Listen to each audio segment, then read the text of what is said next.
Let's start with something real. Sometimes, the most painful thing a man can do is stay. Stay in a marriage that chips away at his soul, little by little, day by day. You try. God knows you've tried. You've given love, patience, effort. But what happens when all that giving never brings peace, never brings change? What happens when staying no longer makes you strong, but starts making you small? This isn't about bashing marriage. I believe in love. I believe in commitment. But I also believe in truth. And sometimes, the truth is this. Walking away isn't failure, it's self-respect. That's the hardest part to admit, isn't it? That maybe holding on is doing more damage than letting go ever could. Welcome back to Stoic Power Lab, your daily dose of timeless Stoic wisdom. In this video, I want to talk directly to the men out there who feel trapped, mentally, emotionally, even spiritually. We're diving into 6 clear signs that it may be time to cut ties with your wife. I know that might sound heavy, maybe even scary, but stick with me. This conversation could be the first step back to yourself. Let me ask you something. When was the last time you felt truly at peace in your own home? When was the last time you felt respected, not just tolerated, but seen and valued for who you are? If those questions are hard to answer, it's not because you've failed. It's because you've been surviving instead of living. You see, Stoic philosophy teaches us something powerful, that we can't control others, but we can control what we allow into our lives. We can control whether we stay silent in pain or whether we reclaim our voice. Marcus Aurelius once said, "You have power over your mind, not outside events. Realize this, and you will find strength." That's the compass. That's the shift. So if you've been walking on eggshells, constantly doubting your worth, convincing yourself that things will get better if you just keep sacrificing, maybe it's time to pause. Reflect. Ask yourself, are you staying out of love or out of fear? Because here's the truth no one tells you. Courage isn't always loud. Sometimes, it's a quiet decision made in the dark when no one's watching. A decision to stop breaking your own heart for someone who doesn't even notice. A decision to start again, not because it's easy, but because it's necessary. This video isn't just about relationships. It's about dignity. It's about choosing a life where you don't have to shrink to fit in. It's about choosing you. So if that resonates, if something deep inside says, "He's talking about me," stay with me. Let's walk through these 6 signs together. Not with bitterness, but with clarity. Because sometimes the strongest thing a man can do is let go. Let's talk about something most people don't want to admit. Leaving isn't always a sign of weakness. Sometimes, it's the greatest act of self-respect a person can choose. Especially when a relationship, instead of building you up, slowly tears you down.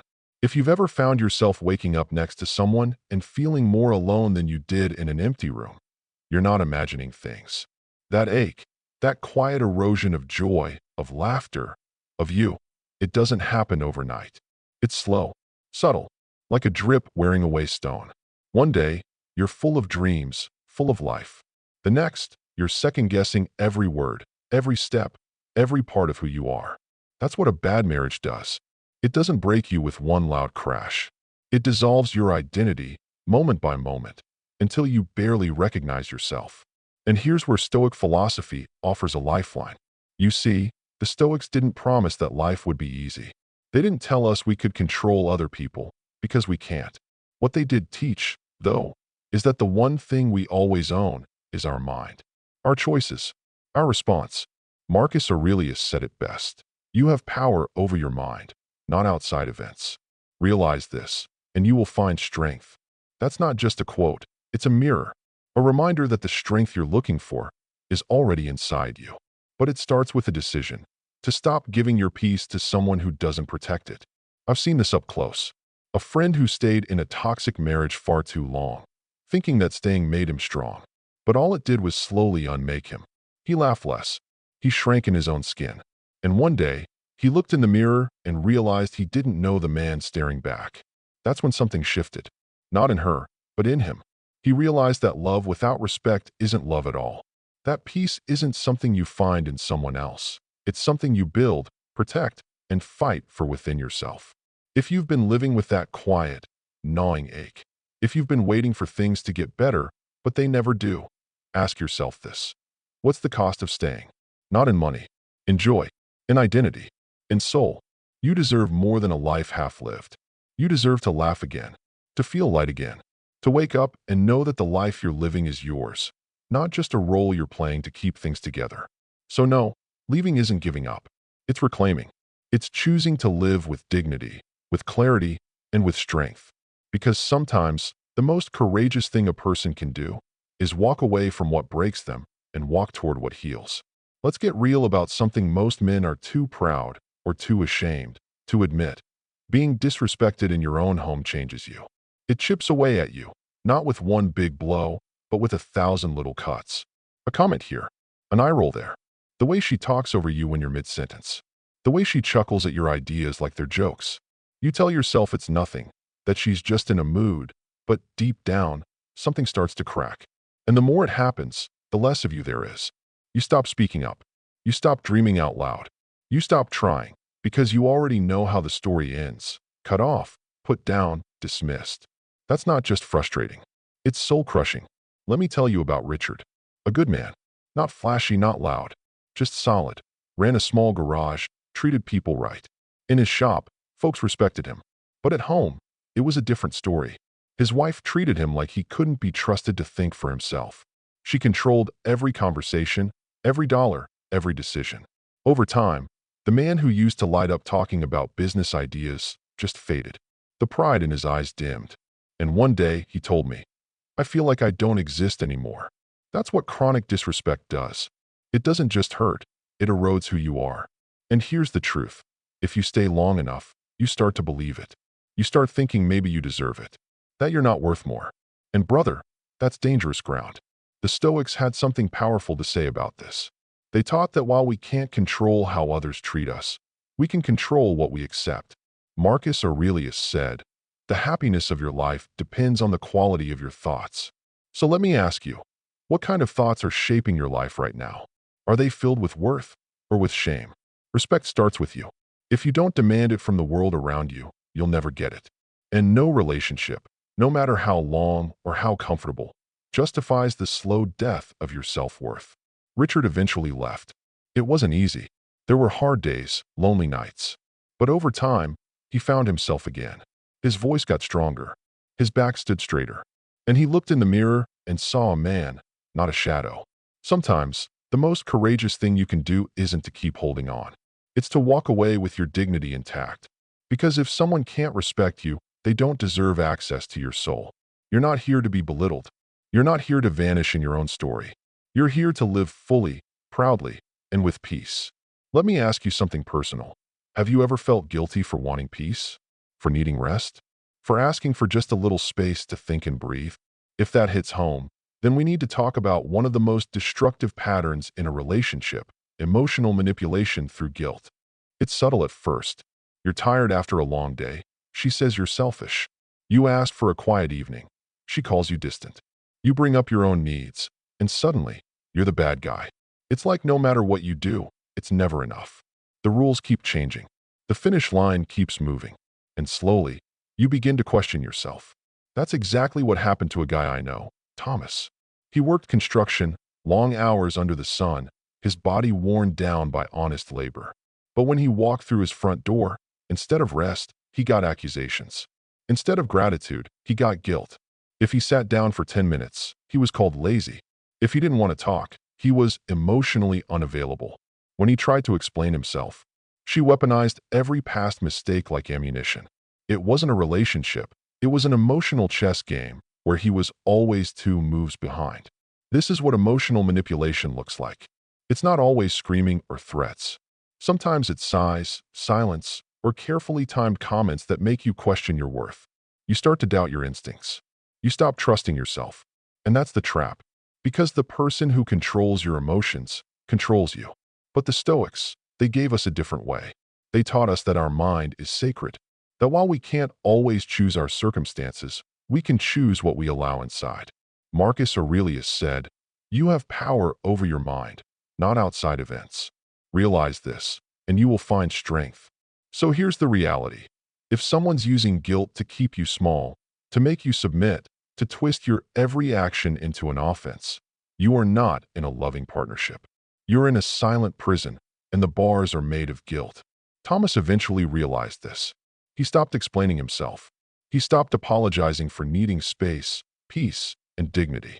And when he left, it wasn't out of anger. It was out of clarity. For the first time in years, he said, he could breathe. So I'll ask you now, are you constantly apologizing for being human? Are you living by someone else's emotional rules just to keep the peace? If the answer is yes, it's time to reclaim your mind. Guard it. Protect it. Because when you surrender your mind to guilt, you surrender your freedom. Real love doesn't shame you. It supports you. It lifts you up. And if what you're living in feels more like fear than peace, you already know what to do. Let me paint a picture. You've had a long day, maybe the kind that leaves your body sore and your mind exhausted. You walk into your house, hoping for something simple, peace, a place to breathe, someone to see you, even if you say nothing. But instead, silence. Not the comforting kind, but the cold, distant kind. The kind that says, you're alone, even here. That's what it feels like when your marriage becomes a battlefield instead of a refuge. You don't argue, at least not out loud, but the walls between you grow thicker every day. She's there in the room, but miles away in spirit. You speak your truth, and she shrugs. You share your pain, and she rolls her eyes. It's not yelling that cuts the deepest. It's indifference. This isn't just about feeling unheard. It's about being unseen. When the person who once vowed to stand beside you through everything now treats your emotions like an inconvenience, it slowly breaks something vital inside you. You stop reaching out. You stop expecting connection. And before long, you stop feeling it all. That's a dangerous place to be, not just for your relationship, but for your soul. You might still live in the same house, but you're not sharing a life. It's more like coexisting in emotional exile. And here's the worst part. You start to wonder if it's your fault. Maybe you're too needy. Maybe you expect too much. Maybe real love isn't supposed to feel like comfort, just endurance. But let's be clear, Stoicism is not about tolerating emotional starvation. It's about cultivating inner strength, not turning into stone. The Stoics never said, let yourself be emotionally abandoned. What they did say is that peace begins within. And that means you don't wait forever for someone to show up emotionally when they've already left you in spirit. I've spoken to men who stayed in emotionally barren marriages for years. Men who convinced themselves it was noble to endure, that silence was strength. But what they were really doing was dying quietly, every day, and no one even noticed, not even themselves. The truth? You deserve connection. Not constant attention, not drama, but real, honest care. Someone who sits with you in the dark, not someone who denies it exists. So ask yourself, are you in a marriage or just in a contract with someone who checked out long ago? Are you being strong or are you disappearing? Because Stoic strength isn't silence. It's truth. And sometimes the strongest thing you can do is admit, this is not enough. This is not love. And this is not the life I choose to keep living. Walking away from emotional neglect is not weakness. It's wisdom. You were not built to be numb. You were built to feel, to connect, to live fully. And if the place that should give you peace now gives you pain, it's time to find the courage to choose differently. Here's something we don't talk about enough. What happens when the person you love, the person who should be your biggest supporter, quietly becomes the biggest obstacle to your growth? It starts small.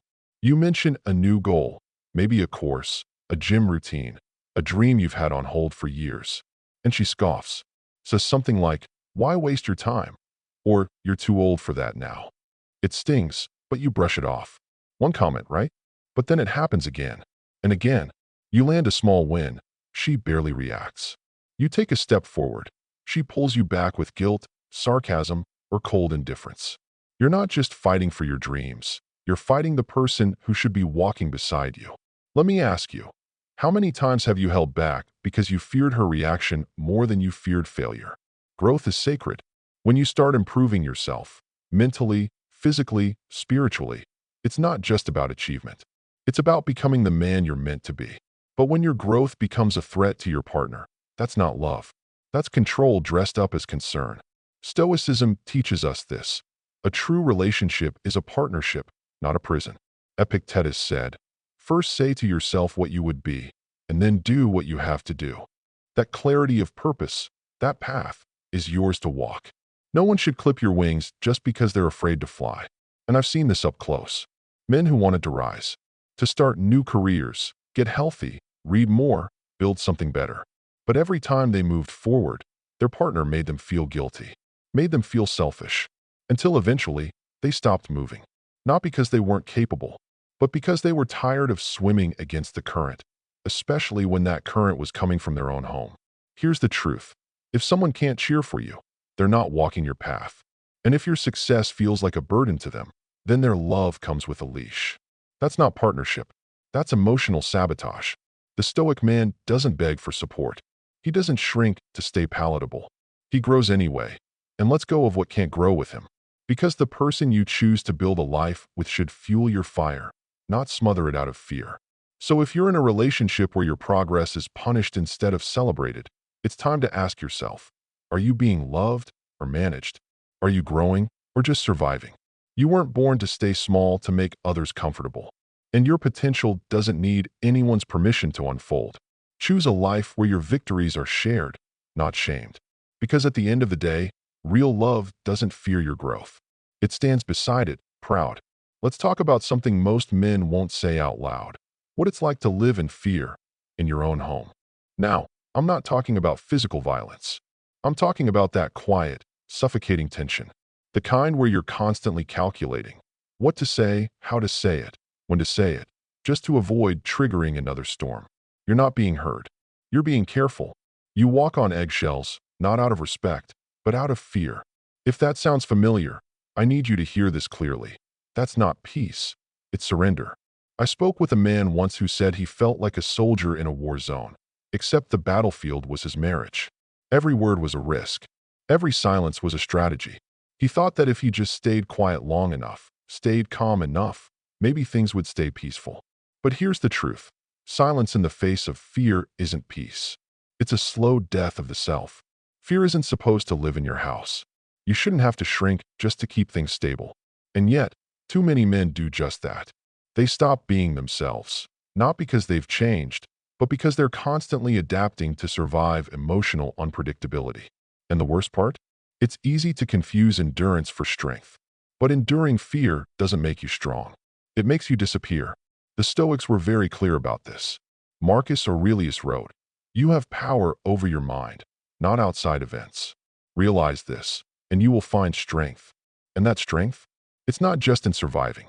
It's in deciding what you will and won't tolerate.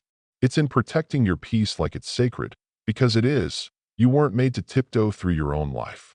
You were made to stand firm in your values, to speak your truth, and to live with a calm mind, not a frightened heart. If your home feels more like a trap than a place of rest, it's not a home, it's a holding cell. And here's what I've learned from men who finally walked away from that kind of fear. When they left, they didn't feel like they were giving up. They felt like they were coming home to themselves. So I ask you now, with honesty, are you living in peace or just avoiding conflict? Are you being strong or just silent? Because real peace doesn't come from keeping things quiet. It comes from choosing courage over comfort, from saying, I deserve better than this fear. And you do. Every man does. So if your marriage feels like walking through a minefield, maybe it's time to stop walking and start choosing. Choosing yourself. Choosing freedom. Choosing to no longer let fear make your decisions for you. You don't need permission to reclaim your peace. You just need the courage to stop living small and start living true. Let me ask you something tough. How many times can trust be broken before it's gone for good? Some people will tell you love means forgiving over and over. That real strength is in staying and holding on. But here's what they don't tell you. Forgiveness without boundaries isn't strength. It's surrender. I knew a man once, Michael. On the surface, he had the American dream. A house, 2 kids, a stable job. But behind that front door, there was pain. His wife had affairs, more than once. First, it was secret messages. Then came the confession and the promise that it would never happen again. But it did. And when it did, she didn't even deny it. And still, he stayed. He told himself he was staying for the kids, for the family, because forgiveness was noble. Because maybe, just maybe, she'd change if he loved her enough. But she didn't. And with every betrayal, Michael lost more than just trust in her. He lost trust in himself. He stopped recognizing the man in the mirror. His confidence, his worth, his dignity, chipped away piece by piece, each time he swallowed another lie. Now listen carefully. Stoicism teaches us that forgiveness is a strength, yes, but only when paired with self-respect. Seneca said, "It is the power of the mind to be unconquerable." But when you're forgiving someone who keeps using your grace as a green light to hurt you again, you're not unconquerable. You're imprisoned in false hope. Trust isn't just a feeling. It's the foundation of every lasting bond. And once it cracks, once it's broken repeatedly without remorse or accountability, it's no longer love, it's manipulation. And here's the cost. The longer you stay in that cycle, the more you teach yourself that betrayal is normal. That pain is part of commitment. That your needs don't matter. That's not a marriage, it's emotional erosion. Michael eventually woke up. It took years. But the day he walked away wasn't a moment of weakness. It was the first time he chose dignity over damage. And you could see it in him. He stood taller, breathed deeper, spoke with clarity. Because leaving wasn't quitting, it was healing. So I ask you, are you staying because you believe they'll change? Or because you've forgotten you deserve better? Forgiveness should never cost you your self-respect. Love doesn't ask you to betray yourself. And a man's loyalty should never become his cage. The Stoics remind us, our highest duty is to live with truth, integrity, and clarity. And sometimes, that clarity comes in the form of one final realization. Enough is enough. If the trust is gone and the damage runs deep, don't confuse endurance with virtue. Sometimes, the most courageous act is to let go. To walk away, not with bitterness, but with peace.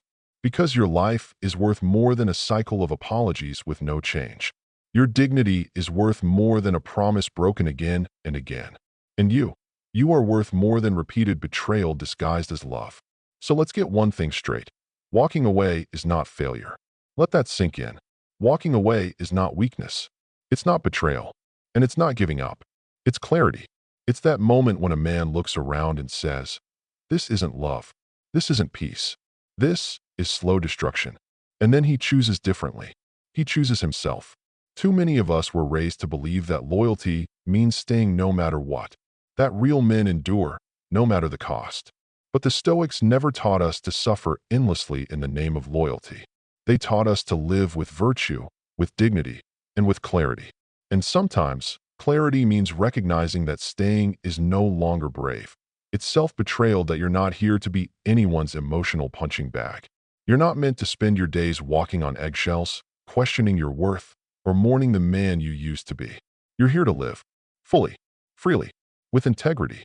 And that's why this message matters. If you saw yourself in any of those signs we've discussed, if something deep inside you whispered, "He's talking about me," don't ignore that voice. That's not fear. That's your truth rising to the surface. The Stoic path is about owning your life. Not blaming, not resenting, just choosing, with calm and courage, what builds you up instead of breaks you down. So here's what I want from you next. If this video spoke to you, even in a small way, don't leave it here. Drop a comment and say, "I'm ready," because that's how it begins, with a single act of self-honesty. And while you're here, hit subscribe, because this isn't just a video, it's a space. A place for men who are tired of living quietly in pain. A place for truth, growth, and yes, even a little humor along the way. Share your story if you feel moved to. You never know who you might help by simply speaking your truth. We're building something real here. Courage, clarity, community. And finally, remember this. Cutting ties doesn't mean you're giving up. It means you're choosing to stop giving yourself away to something that doesn't give back. It means you're opening the door to the next chapter. One where you're not a ghost in your own life, but the author of it. This is your life. Not a rehearsal, not a test run, and not someone else's script. So ask yourself right now, what do you want it to look like? And then go live that life. Because you deserve peace. You deserve strength. You deserve to come home to yourself. And you don't need permission for that. Just courage. If this video helped you, let it echo. Like, share, subscribe for more insights, and keep building your inner power.